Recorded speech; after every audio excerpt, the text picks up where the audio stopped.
Bismillahirrahmanirrahim. Alhamdulillahirabbil alamin. Allahumma shalli ala Muhammad wa ala ali Muhammad. Rabbi shrah li sadri wa yassir li amri wahlul 'uqdatam min lisani yafqahu qawli. Assalamualaikum warahmatullahi wabarakatuh.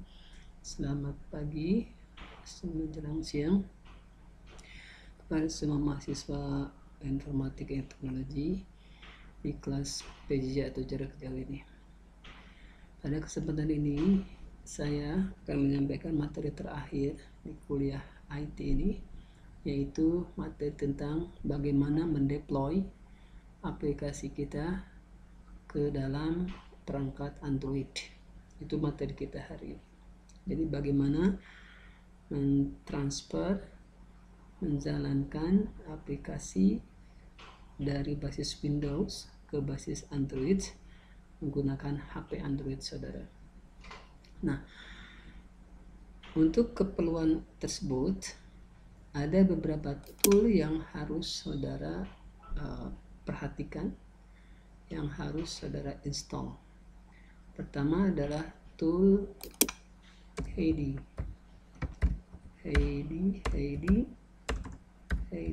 SQL. Tool ini bisa di-download di internet menggunakan kata kunci Heidi. Oke, kita akan unduh Heidi SQL ya. Kita buka browser ke Google, kita ketikkan Heidi SQL. Oke, dapat. Ada Heidi SQL, kemudian download. Ambil Heidi SQL sesuai dengan versi sistem operasi laptop Anda. Kalau Anda menggunakan basis Windows, berarti ini yang Anda download. Jika Anda menggunakan basis yang lain, mungkin bisa cari yang lain. Jadi kita ambil yang basis Windows, kita klik.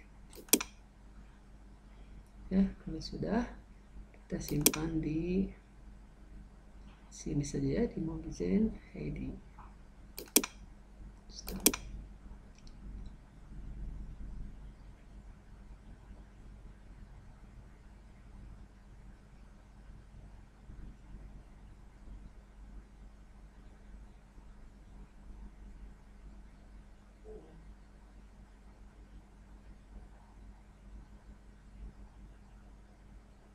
Nah, setelah Heidi SQL ini terdownload, Anda running.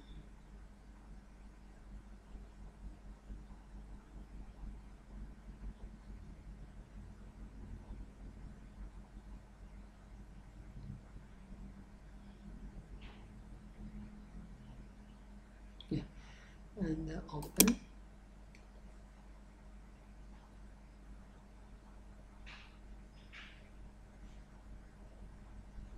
Ya, kemudian Anda accept, Anda next. Biarkan saja ini default. Next, install.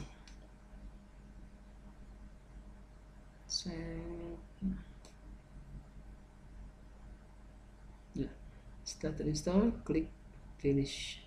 Ini launch, biarkan, klik finish. Nah, muncul seperti ini. Nah, setelah ini muncul, biarkan saja dulu ya. Kita cancel. Itu peralatan pertama, yaitu Heidi SQL. Setelah Heidi SQL, langkah berikutnya adalah kita akan mengkonfigurasi SDK, NDK, dan Java library. Nah, untuk keperluan ini, melihat konfigurasi SDK, NDK, Java library, saudara harus buka RunStudio-nya atau DLP-nya. Nah, setelah DLP-nya terbuka, masuk ke menu Tools, Option, kemudian Deployment, menu Deployment, kemudian menu SDK Manager. Nah, jadi di sini Anda harus memastikan SDK Manager untuk library ini harus sudah oke. Nah, gimana tahu oke-nya? Di sini ada SDK Manager, itu tidak ada tanda seru di sini. Jadi kalau saya buka, saya perbesar.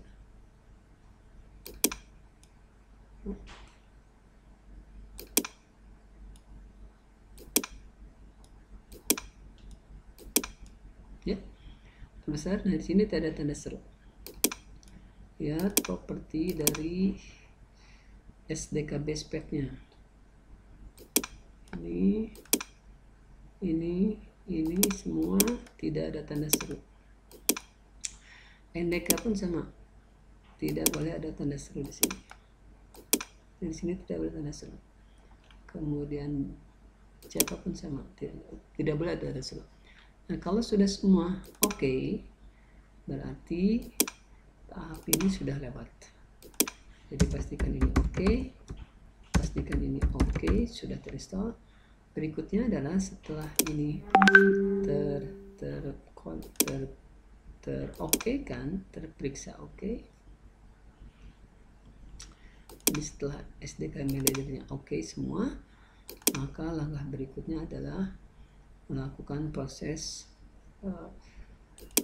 konfigurasi HP ke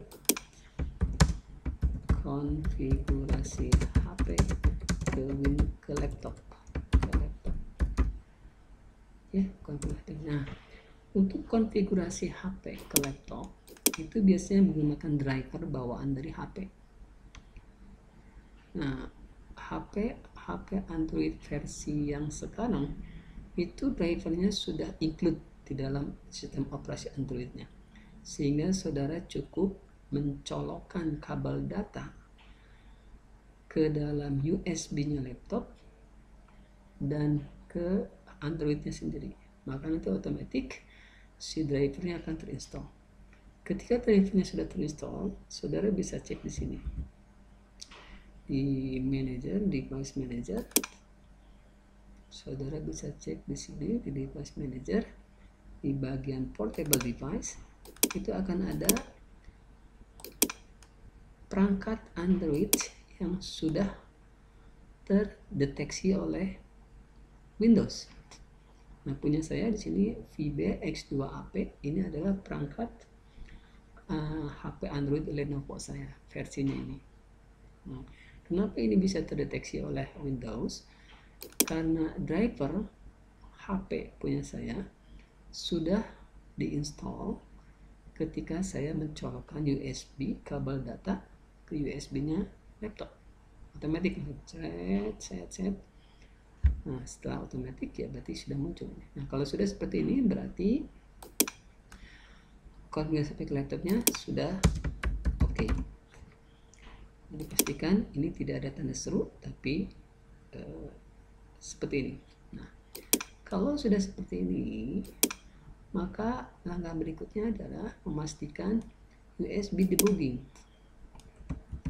Jadi memastikan USB debuggingnya oke. USB debugging ini ada di dalam HP Anda. Memastikan USB debuggingnya oke. Nah, gimana cara tahu USB debuggingnya oke? Di sini ada di HP management. Oke, di HP. Oke, saya koneksikan.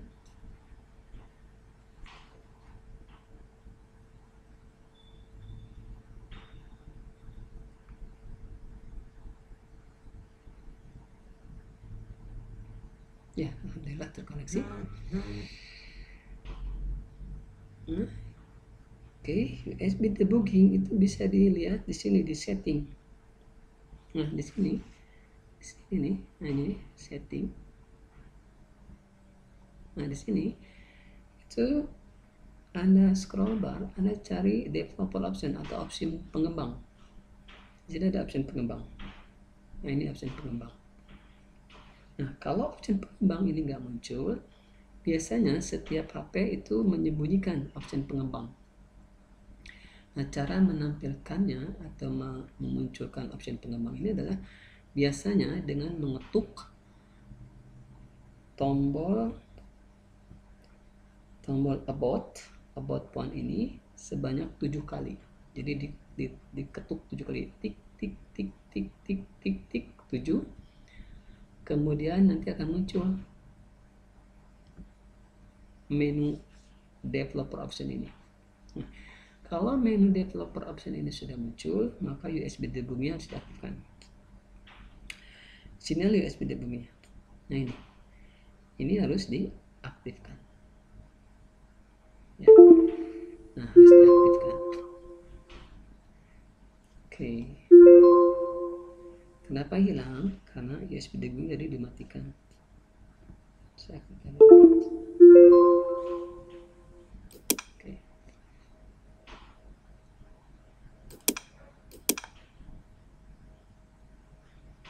Ya. Oke, kembali. Nah, kalau sudah di checklist USB debuggingnya, berarti tahap ini sudah selesai. Nah, sekarang tahap berikutnya adalah what is it? USB debugging library Java harus diaktifkan juga. Nah, caranya gimana? Caranya adalah saudara masuk ke menu RPD Android, ketikkan saja di search box. Kalau Anda pakai Windows 8 ke atas, tinggal ketikkan di search, memunculkan search ini itu dengan cara what is it? Saya menekan tombol Windows, kemudian key, ketikkan RPD, muncul RPD Manager, klik.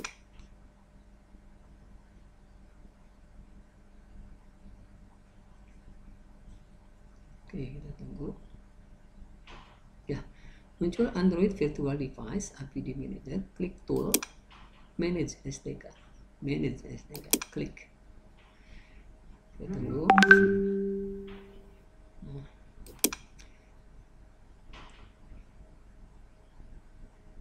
Oke. Kemudian Anda lihat di sini punya saya di menu tool. Ya. Di menu tool itu yang sudah terinstall adalah Android SDK 25. Ini biasanya sudah terinstall ketika Anda menginstall RAD Studio atau DLP Community Edition-nya secara lengkap. Jadi saat instalasi awal pilihan Android itu di checklist, perlu diinstal. Nah, ini yang harus mesti. Yang sisanya nggak usah diinstal, biarkan saja. Jadi cukup yang ini diinstal. Kalau sudah, berikutnya adalah di IP. Di IP itu what is it? Kita pakai IP. Oke, ini tidak bisa, biarkan saja. Kita pakai IP 9 kalau sana. IP berapa ya? Ya, biarkan sajalah ya. Nah, terus di sini ekstra, di menu ekstra. Di menu ekstra itu Google USB driver-nya harus di checklist. Kalau sudah, sekarang kita install.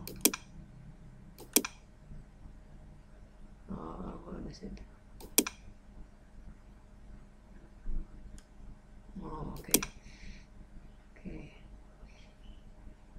Oh, ternyata untuk versi yang 10.3 nggak perlu ya, Google USB driver tidak perlu terinstall. Jadi yang paling penting di sini sebetulnya ini yang harus install ya. Oke, cukup saya rasa.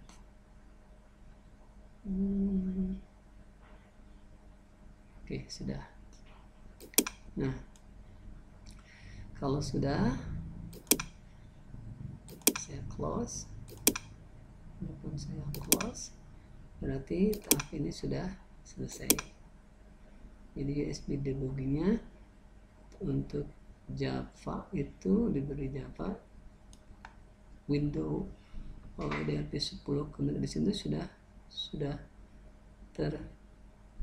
teraktifkan. Kalau di versi sebelumnya harus diaktifkan, tapi ini ternyata tidak perlu diaktifkan. Nah, selanjutnya adalah kita tes.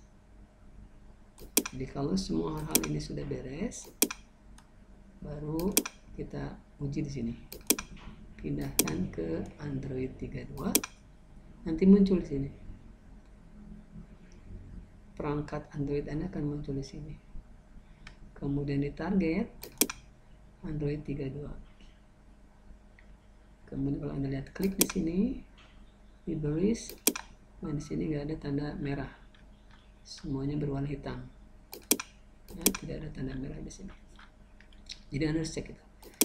Nah, kalau sudah, sekarang karena ini akan dijalankan di basis Android, maka kita harus cek hostnya, itu ada di data modul. Kita buka data modulnya. Nah, sini unique connection. Oke, ini saya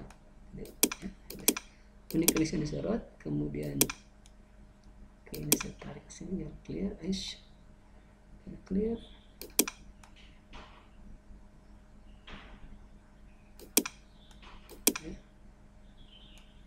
Oke, ini saya tarik. Ya, jelas. Nah, di sini karena kita akan menjalankan aplikasi di basis HP, di basis Android, sementara HP itu kan mobile, artinya mobile itu tidak bisa dibawa kemana-mana. Anda berada di Cimahi, Anda berada di kampung halaman Anda, selama koneksi internet ada di HP Anda, kuota ada, maka itu bisa diakses. Nah, karena kita akan mengakses data ini secara mobile, secara remote, berarti di sini servernya tidak boleh diisi localhost, tapi harus diisi remote host. Nah, data remote hostnya sudah saya create, sudah saya buat di sini. Nah,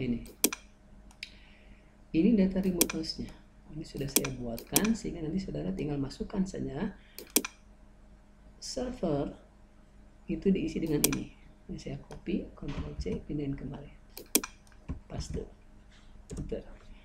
Kemudian database DB ini saya ambil, Ctrl C, pindahin ke sini, DB, which one DB. Nah, ini database-nya. Database-nya ini. Ya, DB-nya ini paste. Kemudian user, ini usernya, di user, which one? Nah, ini user, paste. Kemudian password, ini passwordnya, password, paste, enter. Nah, kalau sudah, berarti sekarang settingan database localhost diganti dengan settingan database remote host. Nah, ini bisa saudara pakai dalam project UAS saudara nanti. Ya, jadi host remote ini, database remote host ini bisa saudara pakai di project UAS Anda. Oke, kalau sudah, sekarang saya klik connect. Si database STKIP UASku tidak ada, ya kan? Database STKIP PAS UASku ini tidak ada. Kenapa tidak ada? Karena belum kita create. Database-nya belum kita create.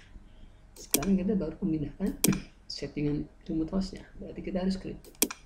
Oke, biarkan kita akan buka heading-nya. Kita buka heading-nya. Mana heading? This one. Ya. Kemudian kita buat new. Klik tombol new. Ketika di sini adalah what is it? Saya buat misalkan UAS 2020. Ini nama sessionnya. Hostname-nya itu diambil dari yang ini, yang tadi. Ini hostnya. Pindahkan ke sini. Kemudian database-nya ini. What is it? What is it? User. This one user. Usernya ini. Kemudian passwordnya ini. Nah, kalau sudah, klik set, kita open. Ya, muncul sekarang. Oke, ini saya close, ini juga saya close. Oke, close. Nah, kalau sudah muncul, inilah nama database-nya. STKIPPAS UASku yang sudah saya setting untuk keperluan pembelajaran. Nah, database-nya kita buat. Database-nya maaf sudah kita buat, tapi tabelnya belum ada. Maka kita create tabelnya sekarang. Kita lihat yang di basis lokal. Kita lihat yang di basis lokalnya. Ini basis lokal kan, localhost. Oke, kita buka. Ini nama database-nya DB mahasiswaku ya di lokal. Nah, tabelnya tabel mahasiswaku kan. Tabel mahasiswa. Ini nama tabelnya nih. Tabel mahasiswaku. Nah, kalau Anda akan mengambil data ini yang sudah ada di localhost, caranya adalah masuk ke menu export. Kemudian formatnya SQL, kemudian go. Nah, ini tabelnya muncul. Saya show in folder. Ini saya copy, pindahkan ke UAS, project UAS-nya. Misalkan ke, ya kita buatkan sini ke which one? Saya buat sini misalkan. Oke, DB UAS. Misalnya begitu. Oke, saya pindahkan ke sini. Kemudian saya buka. Sini di head ini, di query, klik kanan, load. Saya simpan di dokumen. Kemudian which one? Ini DB UAS kan? Klik open. Nah, kalau sudah muncul, dan lihat di sini database-nya DB mahasiswa kan untuk yang lokal. Padahal nama database remote-nya adalah ini.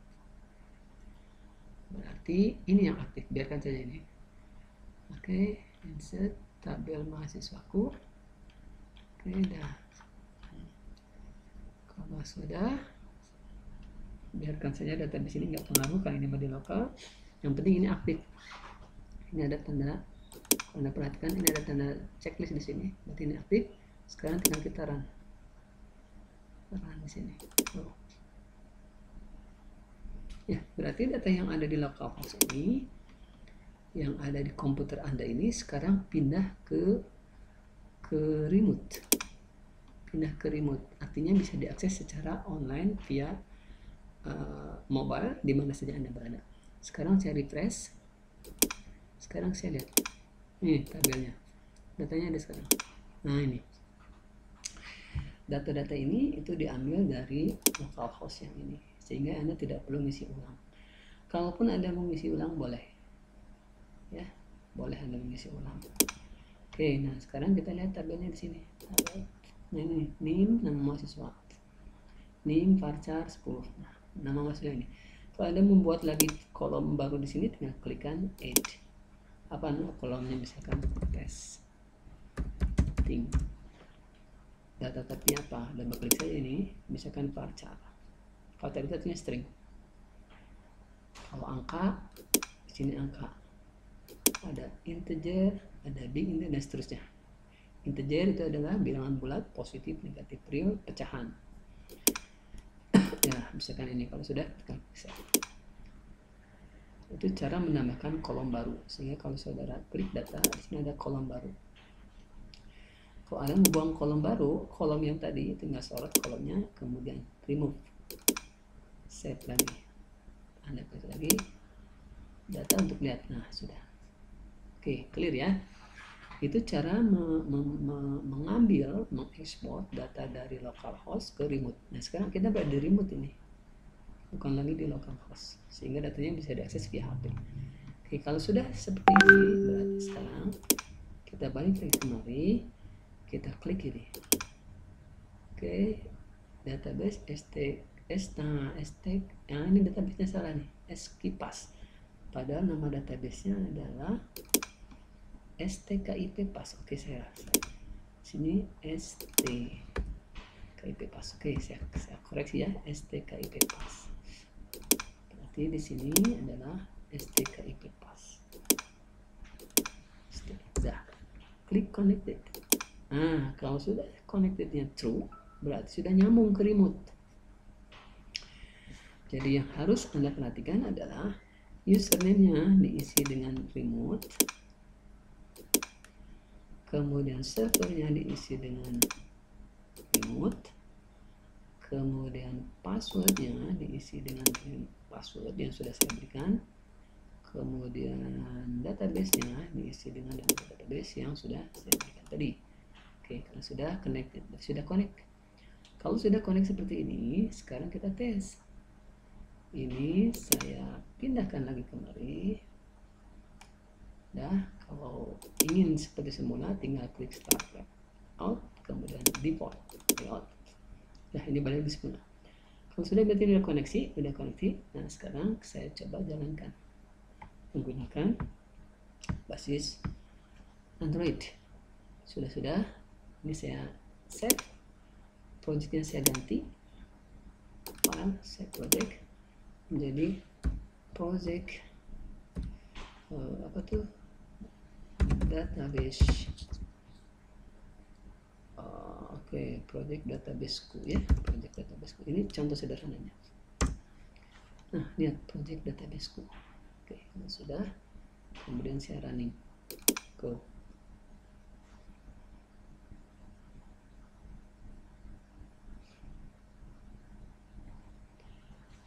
Oke.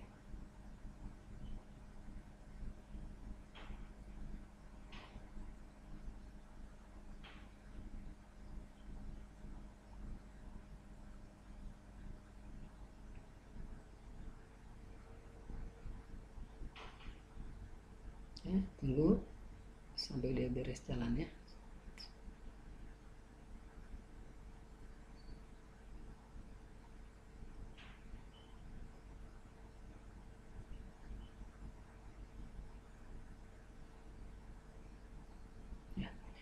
Remote itu artinya bisa diakses di mana saja. Sementara localhost itu hanya bisa diakses di komputer lokal, tidak bisa diakses secara remote atau di mana saja.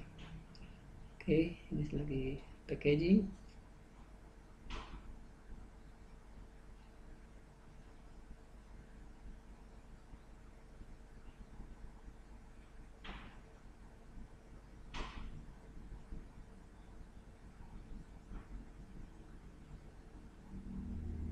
Ya, installing. Oke.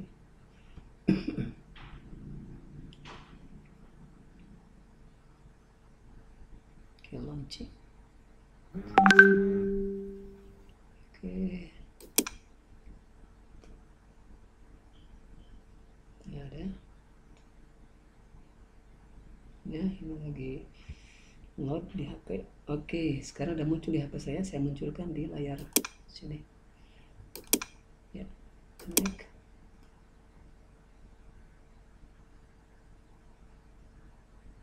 Oke. Saya koneksikan.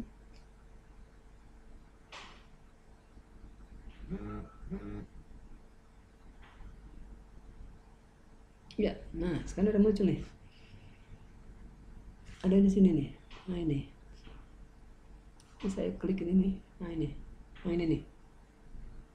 Itu yang hasil deploynya. Ini saya tekan, saya tap. Nah, saya klik menu. Nah itu saya klik view. Kemudian kenapa ini tidak muncul?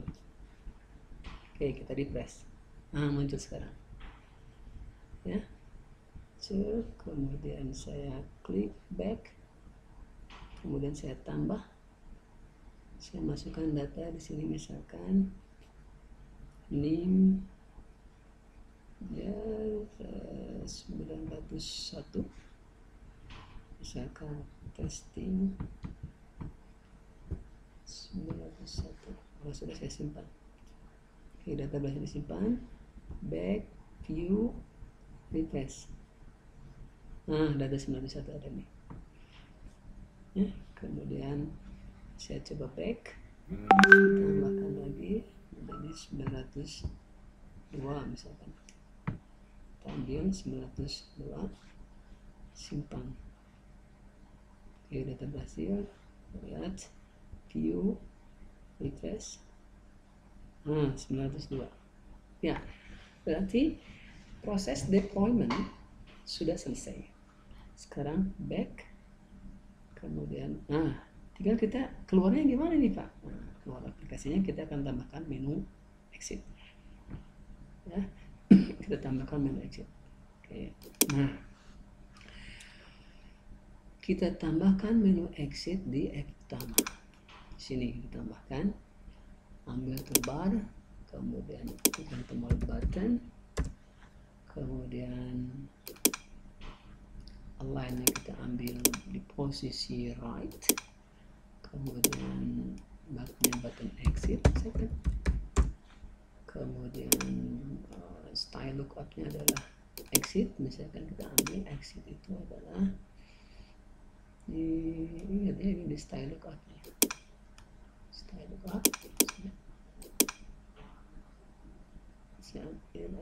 exit itu berarti misalnya nih, exit. Kalau sudah, sekarang saya save, dan kodenya ini cukup panjang. Kodenya juga panjang. Saya sudah kopikan di sini, biar Anda tinggal copy paste saja.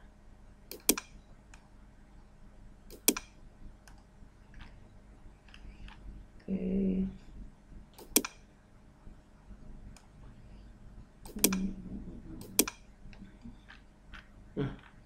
Kodenya nih. Kodenya tinggal di blok. Ctrl C.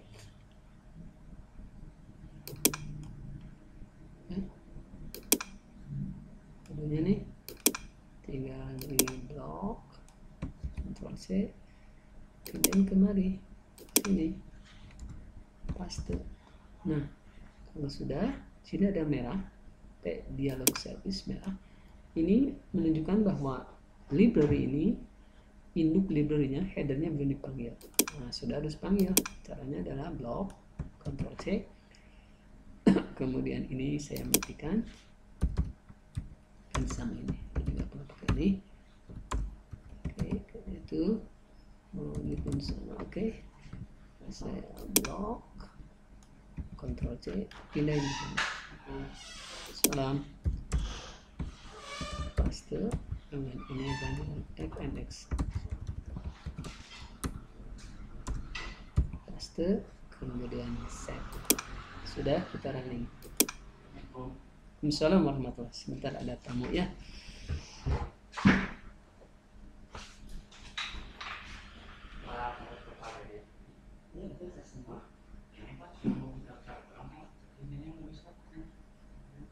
Oh, Anda ini apa?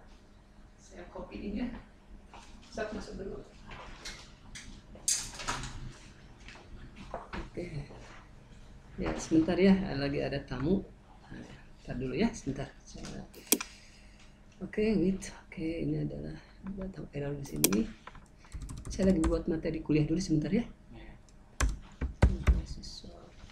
Oke, nah, karena ini set go. Baik,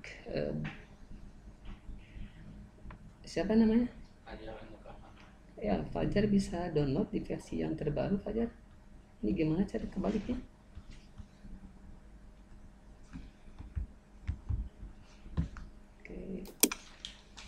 Oke. UDN. Oke, sebentar ya. UDN. Duduk saja. Ya, duduk. Sebentar ya, saya lagi buat materi nih. Oke, set yes. Oke, klik oke, no problem. Udah. Yes. Ini nama unitnya apa sih? Sebentar. Oh, DM mahasiswaku. Salah. DM mahasiswaku. Set.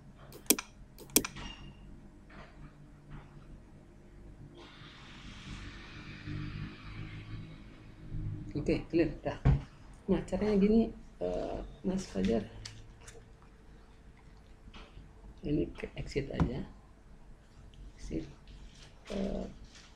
Masuk ke PMB. Ada nggak browser? Browser. Ke Chrome. Ke Google Chrome. Oh, Chrome boleh lah, ke situ harusnya tadi. Kemabek nih kayaknya.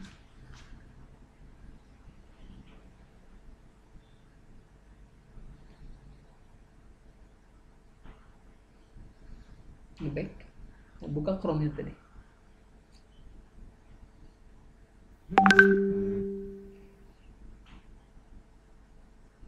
Ya, terima kasih. Saya harus pakai ini nih. Nah, ketika di sini ya PMB. Nah, ini ada kan? PMB. Kemudian klik ini. Nah, kalau udah diklik itu tinggal biasa aja sini. Nah, ini ada nih. Ada gambar ini kan? Klik ini boleh. Nah, ini apa passwordnya?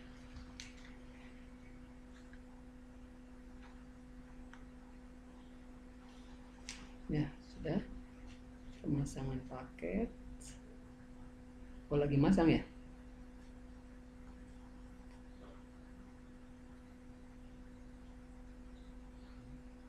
Oh iya, nah ini lagi masang. Oke, saya klik. Nah, sekarang kita cek. Oke, udah lagi install ya. Tunggu dulu sebentar. Saya beresin dulu materi ya. Kalau kegiatan belajar mengajarnya belum kan? Ya, nanti online biasanya. Oh. Ini juga saya lagi buat materi online. Oke, nah sekarang sudah terbuka aplikasinya, kita tes. Nah, kita klik.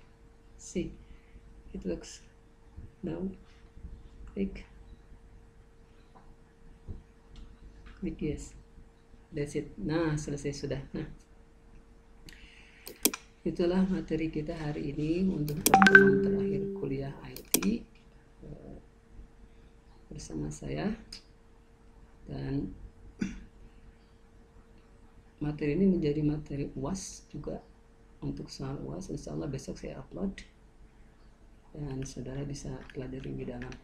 Oke, saya resumekan apa yang sudah saya pelajari ini adalah saudara sudah belajar bagaimana cara mendeploy aplikasi ke basis Android. Semoga bermanfaat. Saya akhiri dengan alhamdulillahirrahmanirrahim. Assalamualaikum warahmatullahi wabarakatuh.